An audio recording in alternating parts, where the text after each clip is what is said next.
रामलीला मैदान दिल्ली। 15,000 से भी ज़्यादा एसएससी के एस्पिरेंट्स जो एक बार फिर से सड़कों पर हैं और किस लिए? क्योंकि जो उनका फ्यूचर एसएससी के हाथ में था वो अब खेल बन चुका है। दिल्ली पुलिस उन्हें घसीट कर लेके जाती है, उन पे लाठीचार्ज करती है, 44 बच्चों को डिटेन भी किया जाता है और किस लिए? ये गलती बच्चों की नहीं है। ये केस जो प्रोटेस्ट हो रहा है वो किस लिए हो रहा है? एसएससी के खिलाफ, एसएससी की गलतियों की वजह से। और ये वो स्टूडेंट्स हैं जो सिस्टम में सुधार की मांग करने के लिए प्रोटेस्ट पर हैं, ना कि किसी राशन की लाइन में खड़े हैं, जिन पर लाठीचार्ज कर दिया गया। और लेकिन सच बताऊं, ये गलती स्टूडेंट्स की बिल्कुल नहीं है, ये गलती है उस सिस्टम की जिन्होंने उन्हें मजबूर कर दिया है कि पढ़ने लिखने की उम्र में उन्हें आंदोलन करना पड़ रहा है। जरा सोचो, किसी बच्चे को एग्जाम सेंटर मिलता है घर से 400 से 500 किलोमीटर दूर। मतलब सिस्टम का फेलियर देखो आप, 100 से 50 किलोमीटर की दूरी तक एग्जाम सेंटर भी अलॉट नहीं कर पा रहे उन्हें।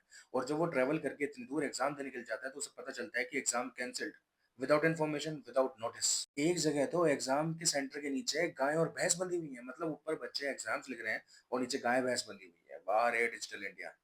और सिक्योरिटी के तौर पर एक बूढ़ी अम्मा हाथ में लाठी लेकर बैठी है। ये सिक्योरिटी है। बाउंसर्स खड़े कर दिए हैं सेंटर के बाहर, जिससे अगर बच्चे आवाज भी उठाएं तो उनका गला दबा दें। और सरकार की एफिशिएंसी देखो अब। इलेक्शन टाइम पर होंगे, इलेक्शन रिजल्ट्स बिल्कुल पिन पॉइंट शार्प टाइम के अकॉर्डिंग आने शुरू हो जाएंगे, लेकिन एग्जाम बच्चों के, उसका कोई पता नहीं। एग्जाम रिजल्ट्स आने में सालों लग जाते हैं। ये है रोजगार की गारंटी वर्ल्ड की फोर्थ लार्जेस्ट इकोनॉमी। संसद का मॉनसून सेशन भी खत्म होने वाला है, किसी भी बड़े नेता ने एसएससी के बच्चों का यह मुद्दा संसद में नहीं रखा। कोई भी बड़ा नेता इसमें इंटरेस्ट नहीं ले रहा है, क्योंकि ये उनके इलेक्शन को ना तो इन्फ्लुएंस करेगा, ना उनके पॉलिटिकल फ्यूचर डिसाइड करेगा।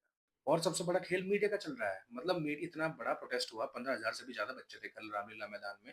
कोई बड़ा मीडिया चैनल उसको, कोई मीडिया आउटलेट उसको कवरेज ही नहीं देना चाहता, क्योंकि उनसे उनकी टीआरपी नहीं बनती है। टीआरपी बनती है बिहार चुनाव से, टीआरपी बनती है किसानों के आंदोलन से, लेकिन बच्चों का उत्सव टीआरपी नहीं। ये सारा मुद्दा कैसे शुरू हुआ? एक कंपनी है टीसीएस, जॉब से पहले एसएससी के एग्जाम्स करवाया करती थी। उसको हटाकर एक नई, एक फ्रॉडलेंट और एक डिस्क्रेडिटेड कंपनी को इसका ठेका दिया गया एसएससी एग्जाम्स करवाने का, जो पेपर लीक के लिए फेमस है। और क्वेश्चन क्या पूछते हैं एग्जाम में?